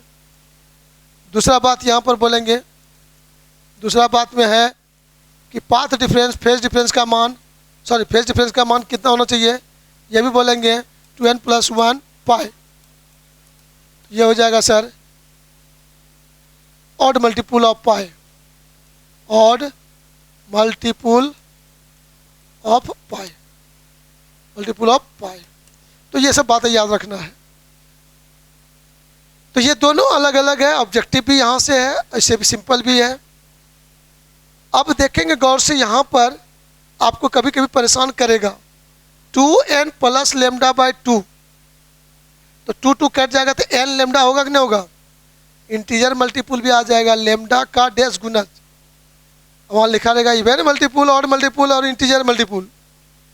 बच्चे वहाँ मैक्सिमम गलती करके घर चलाते हैं। लैम्डा का इंटीजर मल्टीपुल, λ/2 का इवन मल्टीपुल। सुन पाए? यहाँ खतरा है, ये बात पे ध्यान नहीं दीजिएगा तो गाड़ी गलती हो जाएगा, 1 नंबर मुफ्त का बर्बाद हो जाएगा। राइट? याद रहा मन में? Yes sir. 2 2 कट जाएगा तो n इंटू लेमडा, n का मान 0 1 2 3 4 5, इंटीजर मल्टीपुल ऑफ लेमडा। लेकिन यदि λ/2 बोलेंगे तो λ/2 का इवन मल्टीपुल, लेमडा का इंटीजर मल्टीपुल। याद रहा ना? ऑब्जेक्टिव में लिखा रहेगा इवन भी है, ऑड भी है, इंटीजर भी। कन्फ्यूजन होगा कि नहीं होगा? बहुत गौर से ध्यान दीजिएगा तो 1 नंबर सही, नहीं तो मुफ्त का 1 नंबर हवा में चल जाएगा। सुन पाए? याद हुआ? नहीं हुआ? कंफर्म? मास्क लगा के अब करो। हाँ, दोनों को तो यहाँ भीड़ जाती है।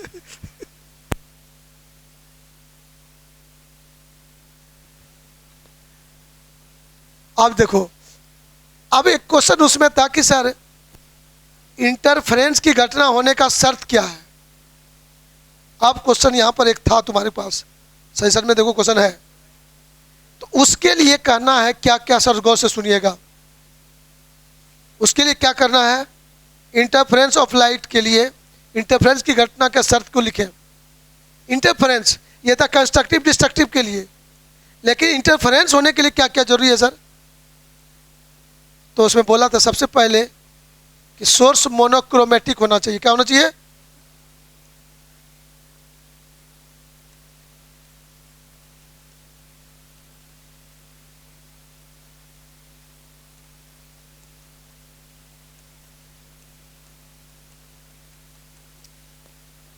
पहला नंबर में होगा कि सोर्स होना चाहिए मोनोक्रोमेटिक। कोई भी सोर्स से जो लाइट इमिट होगा वो क्या होगा? मोनोक्रोमेटिक। मोनोक्रोमेटिक कहने का मतलब सिंगल वेवलेंथ वाला।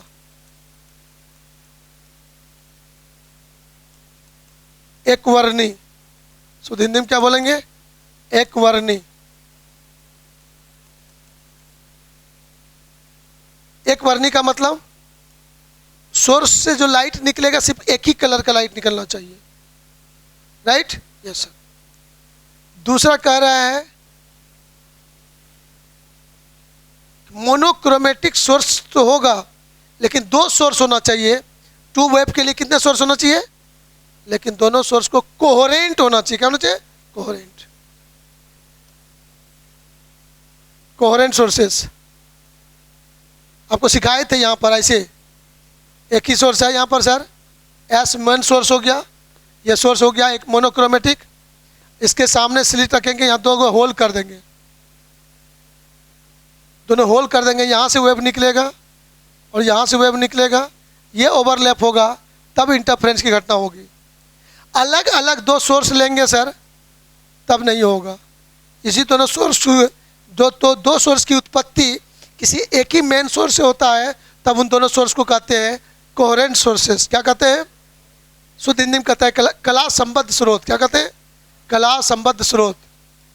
कला संबद्ध स्रोत बोलते हैं उसको। तो कोहेरेंट इंटरफेरेंस की घटना होने के लिए दो सोर्स होना बहुत जरूरी है, लेकिन दोनों सोर्स क्या होना चाहिए? कोहेरेंट।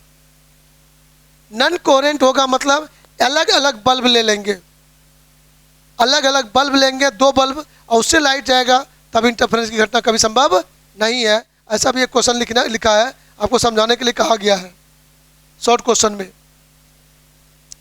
क्वेश्चन नंबर है लगभग 28 होगा या 27 या 26 जो भी हो। तो लैंप से आने वाले प्रकाश व्यतिकरण उत्पन्न नहीं कर पाता है। टू लैंप,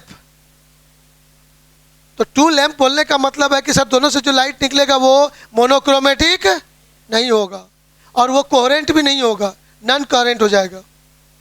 तो दोनों की उत्पत्ति किसी एक ही सोर्स से होगा। यहाँ से लाइट चलेगा, दोनों ब्राइटेड होगा, यहाँ से वेव चलेगा, तो ये दोनों कहलाएगा कोहेरेंट, कला संबद्ध। अब जब दोनों अलग अलग लैंप ले लेंगे तो दोनों का वेवलेंथ अलग होगा, दोनों का फ्रीक्वेंसी भी अलग अलग होगा। तो ऐसे केस में प्रकाश के व्यतिकरण की घटना, इंटरफेरेंस ऑफ लाइट की घटना संभव नहीं है। अब कहता है कि यहाँ पर तीसरा बात, ये जो स्लिट है, SLIT स्लिट इसको बोलते हैं, स्लिट का जो होल होना चाहिए नैरो होना चाहिए। क्या होना चाहिए? नैरो होना चाहिए। और जो स्क्रीन और स्लिट होना चाहिए बहुत नज़दीक होना चाहिए, बहुत अधिक दूरी पर नहीं होना चाहिए। जहाँ पर इंटरफेरेंस की घटना दिखाई पड़ेगा, यह जो स्क्रीन होगा यह बहुत लंबे दूरी पर नहीं होना चाहिए। 1 मीटर, 1.5 मीटर, 2 मीटर बहुत हो गया, उससे ज़्यादा नहीं होना चाहिए। तो ये सब बातें आपका है। तो इंटरफेरेंस के लिए ये सब कंडीशन आपको याद रखना है। अब चले आते हैं हम लोग, मेन क्वेश्चन इसमें है, बड़ा क्वेश्चन जो आपको पूछा जाता है। ऑब्जेक्टिव क्वेश्चन कई बार आया है, इंटरफेरेंस की घटना में जो मैक्सिमम और मिनिमम इंटेंसिटी का रेशियो क्या क्या होता है। मान लो यहाँ से जो वेव चला सर, आप ध्यान देना, यहाँ से जो वेव चला उसका एम्पलीट्यूड मान लो कि सर ए, और यहाँ से जो वेव चला इसका एम्पलीट्यूड मान लो बी। इसका एम्पलीट्यूड क्या मान लो बी, आयाम ए और बी है।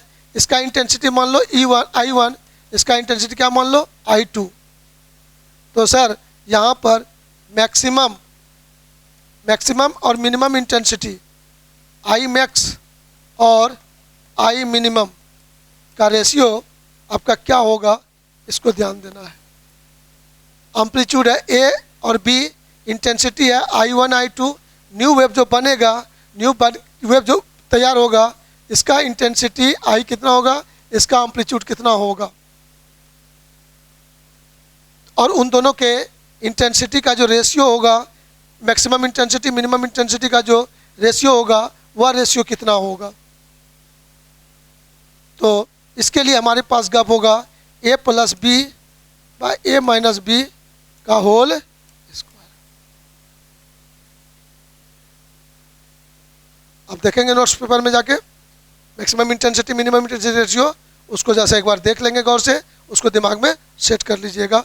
किसी न किसी सूरत में बोर्ड एग्जाम में ये ऑब्जेक्टिव क्वेश्चन यहाँ से निकल कर आएगा, right.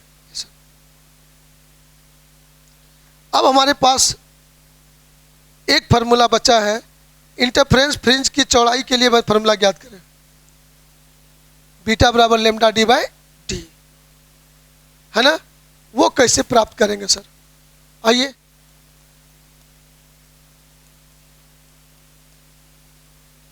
Expression for fringe width,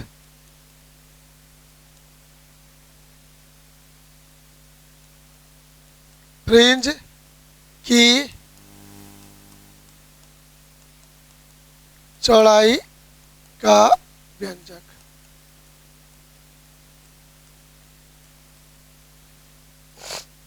ये क्या होगा सर,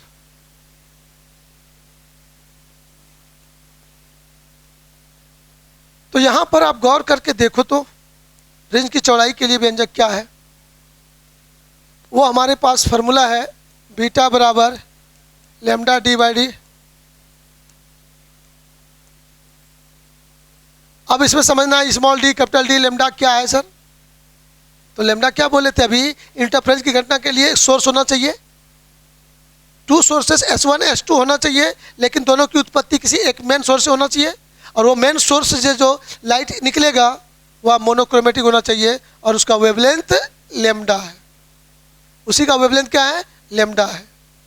फॉर्मूला में जो लेमडा दिख रहा है आपको, स्मॉल डी S1 S2 दो कोहेरेंट सोर्सेस लेंगे ना, तो दोनों के बीच कुछ डिस्टेंस होगा कि नहीं होगा, तो दोनों के बीच का डिस्टेंस है स्मॉल डी। अब देखिए गौर से, स्लिट और स्क्रीन पर्दा जहाँ इंटरफेरेंस देखेंगे हम लोग, तो दोनों के बीच का जो डिस्टेंस होगा वो दोनों के बीच का दूरी कैपिटल डी है, राइट। सभी टर्म्स में देख लिया। और सर वो बीटा कौन सी हुआ सर, यही बीटा तो आपका है फ्रिंज की चौड़ाई। इंटरफेरेंस की घटना जो होगी स्क्रीन पर, तो फ्रिंज बनेगा, ब्राइट फ्रिंज बनेगा, कहीं डार्क फ्रिंज बनेगा। जहाँ इंटेंसिटी मैक्सिमम होगा वहाँ ब्राइट बनेगा, जहाँ इंटेंसिटी मिनिमम होगा वहाँ डार्क बनेगा। तो ब्राइट और डार्क जो बनेगा फ्रिंज, उसकी कुछ तो चौड़ाई होगी, तो वो जो चौड़ाई जितना भी होगा वही है बीटा। और ब्राइट फ्रिंज की चौड़ाई जितनी होती है, डार्क फ्रिंज की भी चौड़ाई सेम होती है। ये ऑब्जेक्टिव क्वेश्चन पूछेगा, इंटरफेरेंस की घटना में ब्राइट और डार्क फ्रिंज की चौड़ाई समान असमान दोनों, कोई नहीं, समान होता है। सर इसी तरह से फ्रिंज जो बनता है वह डिफ्रैक्शन में भी बनता है, प्रकाश के विवर्तन में भी उसका चौड़ाई असमान होता है। क्या होता है, समान। इंटरफेरेंस और डिफ्रैक्शन में क्या अंतर है, उसमें ये बात एक तो मुख्य बातें होगा, उसमें यह एक मुख्य बात होगा कि सर यहाँ पर जो है कि इंटरफेरेंस में जो फ्रिंज की चौड़ाई होगा वह ब्राइट डार्क सब समान होता है, लेकिन डिफ्रैक्शन में विवर्तन में जो फ्रिंज की चौड़ाई होता है वो असमान होती है, राइट। तो इस बात को प्रूव करने के लिए बोर्ड परीक्षा में आ सकता है, इसको इंपॉर्टेंट भी माना जाए। लेकिन यदि क्वेश्चन का साइज देखा जाए ना, साइज के हिसाब से तब इसको लग सकता है कि छोड़ दिया जा सकता है। कारण है कि क्वेश्चन पूछने का जो अभी पिछले साल से जो पैटर्न दिख रहा है ना, वो पैटर्न के हिसाब से लगता है इसको नहीं पूछना चाहिए, थोड़ा सा ये भारी भरकम है। लेकिन कोई भारी भरकम नहीं, आपको शॉर्ट में 4 से 5 लाइन में लिखने सिखा देते हैं, राइट? Yes sir. अब 4 से 5 पन्ना मत गिनिएगा, गिनना यही है कि उसमें ब्राइट के लिए अलग कैलकुलेशन होता है, डार्क के लिए अलग कैलकुलेशन होता है। तो उतना आपको एग्जाम में कैलकुलेशन नहीं करना है, किसी एक के लिए करके आपको निकल जाना है, राइट? आइए गौर से उसको हम लोग देखते हैं। इसको प्रूव करने के लिए हमारे पास का गप ये है। प्यारे मोहन साहब देखो गौर से, सर ये एक स्लिट लेते हैं, यहां पर एगो मेन सोर्स रखते हैं एस, जिसका वेवलेंथ है लेमडा। ये मोनोक्रोमेटिक लाइट सोर्स है, एक वर्णित प्रकाश स्रोत है, इससे जो इमिटेड लाइट है उसका वेवलेंथ कितना है? लेमडा है। अब ये देखना है हम बच्चों को कि सर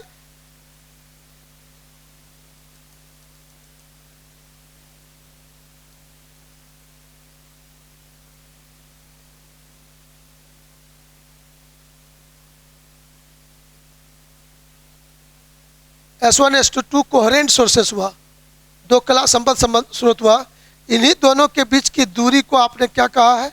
स्मॉल डी कहा है। अब यहां से चलिए आगे,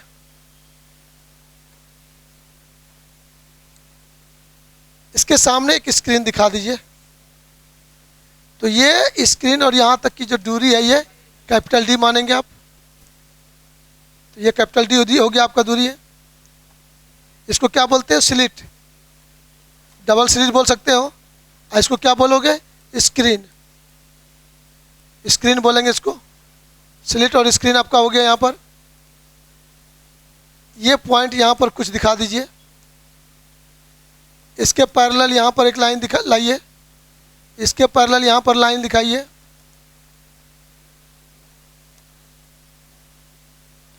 अब ये आप बच्चों हम लोग सब कल्पना कर लो कि यहाँ पर ओवरलैप हो रहा है, ऐसा हम लोग मान लेते हैं। यहाँ से जो वेव चला और यहाँ से जो वेव चला वो दोनों यहाँ ओवरलैप हुआ है, ओवरलैप होकर एक न्यू वेव तैयार हो गया इधर, ऐसा मान लेंगे हम लोग। सर हम लोग इस पॉइंट का नाम दे दीजिए O, इस पॉइंट का नाम दे दीजिए O1, इसका नाम दे दीजिए O2। तो S1 से O1 की दूरी क्या होगा? D। इस पॉइंट का नाम भी S दे दीजिए। S से O की दूरी क्या होगा? D। S2 से O2 की दूरी क्या होगा? D।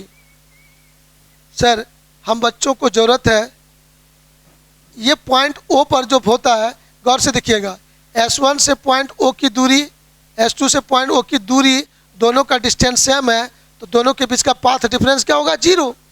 अब पाथ डिफरेंस 0 होगा तो वहाँ बनेगा इंटेंसिटी मैक्सिमम होगा। क्या होगा? तो स्क्रीन पर जिस पॉइंट पर, ध्यान से सुनिएगा ये लाइन, स्क्रीन पर जिस पॉइंट पर, स्क्रीन के जिस पॉइंट से S1 S2 के बीच की दूरी बराबर होती है, उस पॉइंट पर इंटेंसिटी मैक्सिमम होगा और वहाँ ब्राइट फ्रिंज बनेगा, और उस ब्राइट फ्रिंज को सेंट्रल ब्राइट फ्रिंज कहेंगे। क्या कहेंगे? Central bright fringe. तो यहाँ बनेगा सेंट्रल, शुद्ध हिंदी में कहता है केंद्रीय उच्चिष्ट, सेंट्रल ब्राइट,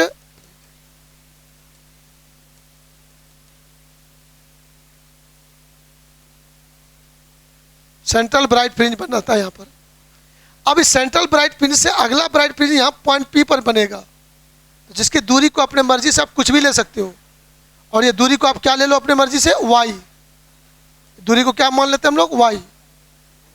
तो आपसे मैं पूछूंगा, आप बच्चों से ये बता सकते हो कि ये दूरी कितनी होगी? बताओ तो जल्दी से। स्मॉल d/2, जल्दी बोलियो। टोटल दूरी यहाँ से यहाँ तक D तो ये दूरी क्या हुआ तुम्हारा d/2, तो ये भी दूरी क्या होगा d/2, तो फिर ये भी दूरी यहाँ से यहाँ तक क्या हो जाएगा d/2, तो ये भी दूरी हो जाएगा तुम्हारा d/2। तो सेंट्रल ब्राइट फ्रिंज जो O पिन पर बना है उससे y डिस्टेंस पर एक फ्रिंज बनता है। y डिस्टेंस मान लिया मैंने, y जानते नहीं कितना लेकिन मान लिया y। तो आपसे मैं पूछूंगा, हमको जरूरत पड़ेगा इस दूरी का जरूरत पड़ेगा, तो क्या ये y माइनस d/2 बोलिएगा आप लोग, जल्दी बोलिए। और फिर हमको यहाँ से यहाँ तक का जरूरत पड़ेगा डिस्टेंस का, तो ये डिस्टेंस क्या हो जाएगा y प्लस d/2, जल्दी बोलिए हाँ या ना, हो जाएगा। तो ऐसे स्थिति में अब हमें ज़रूरत क्या चीज़ है जानते हैं, हम कैलकुलेशन जो कर रहे हैं क्यों कर रहे हैं, हमें ज़रूरत है पाथ डिफरेंस का, कि S1 से निकलने वाले वेव का पाथ और S2 से निकलने वाले वेव का पाथ का डिफरेंस कितना है, वो चीज़ मुझे खोजना है।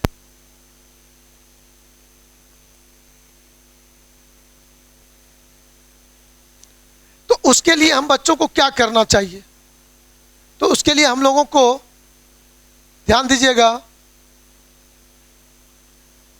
कैलकुलेशन करना होगा। S1O1P एक राइट एंगल ट्रायंगल है, इस राइट एंगल ट्रायंगल में पाइथागोरस थ्योरम यूज कर सकते हैं, कंफर्म।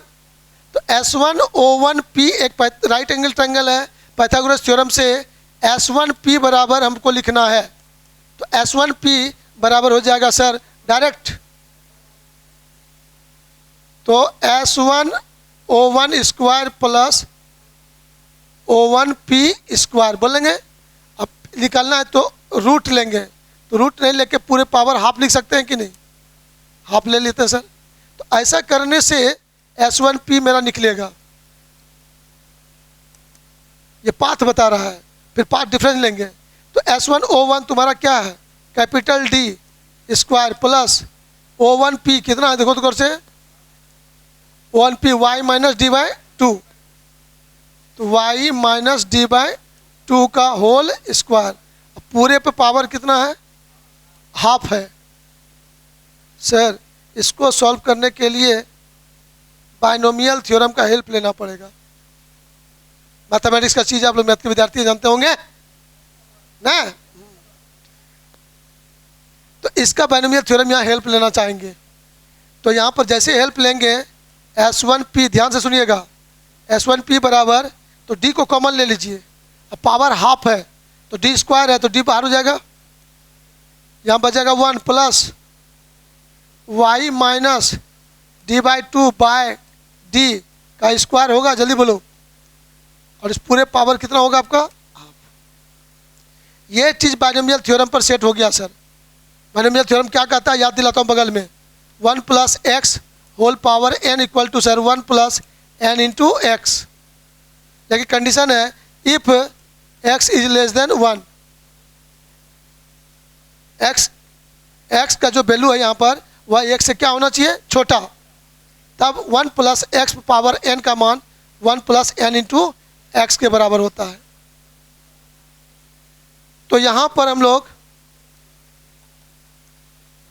S1P बराबर D रहने दो और इसका सॉल्व कर दो, तो उस कंसेप्ट पर इसको अप्लाई करेंगे, तो 1 प्लस पावर 1/2 इसमें गुना हो जाएगा, तो सर गुना हो जाएगा, तो यहाँ 1/2 ऊपर में लिख दो y माइनस d/2 का whole square by d square अलग से कर दो, तो d स्क्वायर करोगे तो 1/2 यहाँ पर 2 लिख सकते हो कि नहीं आगे, तो आगे लिख दिए सर। तो बाइनोमियल थ्योरम का हेल्प लेके मैंने इसको लिख दिया।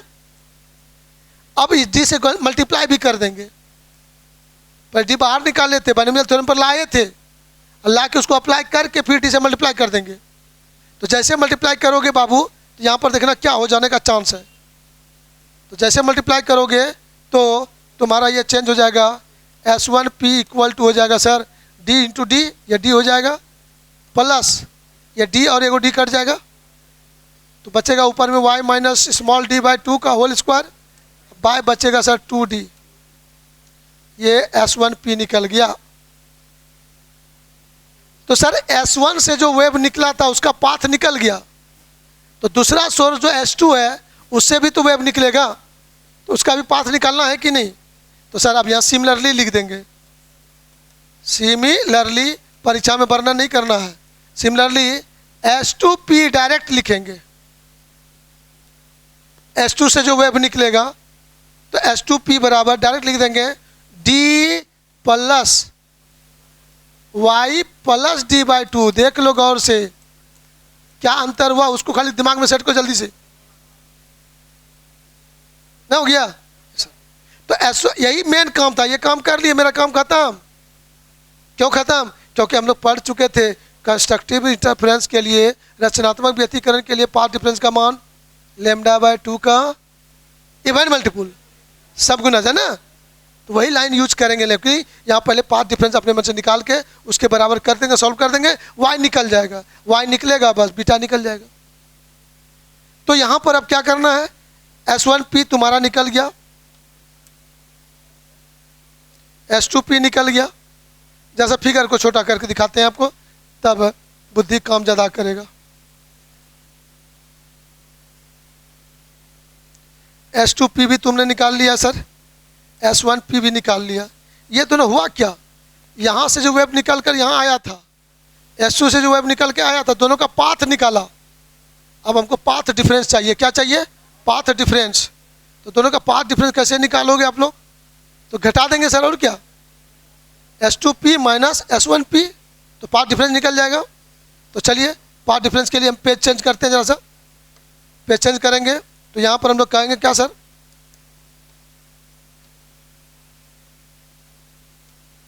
पाथ डिफरेंस क्या होगा यहाँ पर, आइए गौर से देखते हैं।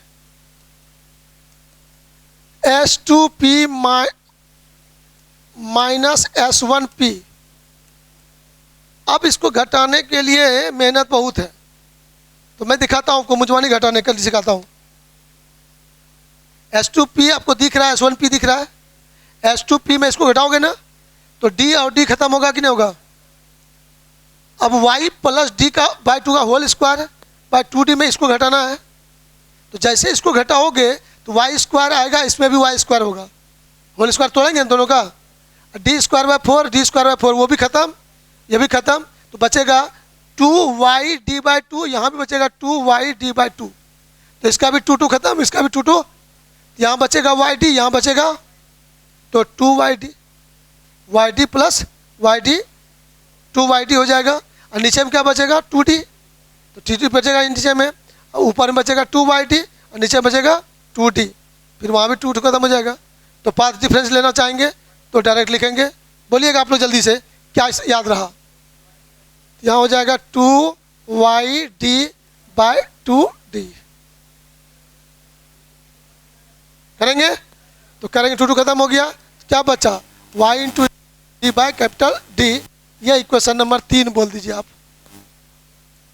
तो पाथ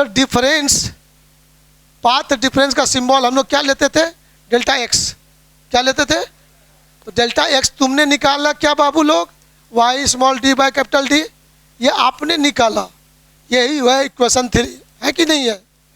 लेकिन हम लोग जानते हैं, वी नो दैट, अब पुराना बात, हम लोग सभी बच्चे जानते हैं, क्या जानते हैं सर, कंस्ट्रक्टिव इंटरफेरेंस के लिए पाथ डिफरेंस का मान 2n λ/2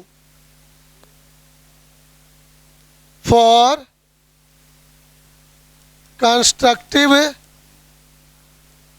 इंटरफेरेंस। कंस्ट्रक्टिव इंटरफेरेंस के लिए आप बच्चे यहाँ कहोगे sir delta x equal to 2n λ/2, जल्दी बोलो, λ/2 का इवन मल्टीपुल, λ/2 का इवन मल्टीपुल। तो इक्वेशन नंबर 4 कर सकते हैं कि नहीं।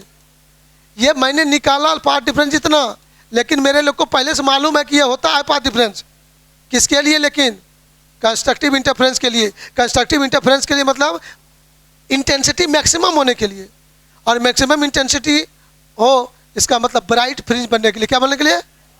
इसका मतलब यहाँ पर मेरा मन समझ गया कि पॉइंट P पर मैं क्या सोच रहा हूँ, ब्राइट फ्रिंज सोच रहा हूँ, क्या सोच रहा हूँ, ब्राइट। यहीं पर से कोई स्टूडेंट कहेगा नहीं हम इसको डार्क फ्रिंज मानेंगे, तो डार्क फ्रिंज मानेंगे तो यहाँ पर उनको लिखना क्या पड़ेगा मालूम है, यहाँ पर उनको लिखना होगा कि हम लोग जानते हैं for destructive interference dark fringe के लिए 2n + 1 lambda by 2 odd multiple of lambda by 2, उनके लिए वो लिखना पड़ेगा। हम ब्राइट लेके चलते हैं तो ब्राइट वाला कंडीशन लिखेंगे, कोई भी स्टूडेंट वहाँ पॉइंट पी पर डार्क मान लेगा तो डार्क वाला कंडीशन लिखिएगा, यही अंतर है। और जब दोनों लिखिएगा तो बहुत लंबा चौड़ा हो जाएगा, दोनों में से एक के यूज कीजिएगा। तो from equation 3 and 4, from equation 3 and 4 आप बच्चों को क्या मिल रहा है? आप बच्चों को मिल जाएगा sir y into small D by capital D equal to 2 cancel भी हो कर सकते हो, n lambda by 2, sorry n lambda. तो आपने याद है फिगर में y जबरदस्ती आपने माना था कि नहीं? ये लेंथ आपने क्या माना था? आपने जबरदस्ती दिया था, y दिया था कि नहीं? आपको y मिल गया। देखिए गौर से, जो जबरदस्ती आपने माना था कि कितना दूरी पर है y, तो वह y आपको मिल गया। यहाँ पर y मिल गया, वही y निकला यहाँ पर। तो यहाँ से तुम्हारा y बराबर निकल गया n lambda capital D by small D.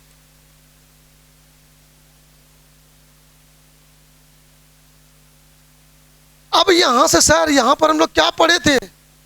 ये जैसे लिखते हो तो तुम लोग को यहाँ को पूछेगा, अरे बाबू n बराबर रे 0 1 2 3 एंड सो ऑन, चलिए बोलो हाँ है ना। तो सर यदि n का मान 0 ले लेंगे तब y का मान कुछ अलग होगा, n का मान 1 ले लेंगे, n का मान 2 ले लेंगे, n का मान 3 ले लेंगे। तो sir if n equal to 0 तो y नॉट लिख देंगे हम लोग सिंबल में। तो y नॉट बराबर बोलने का मतलब क्या हो जाएगा सर?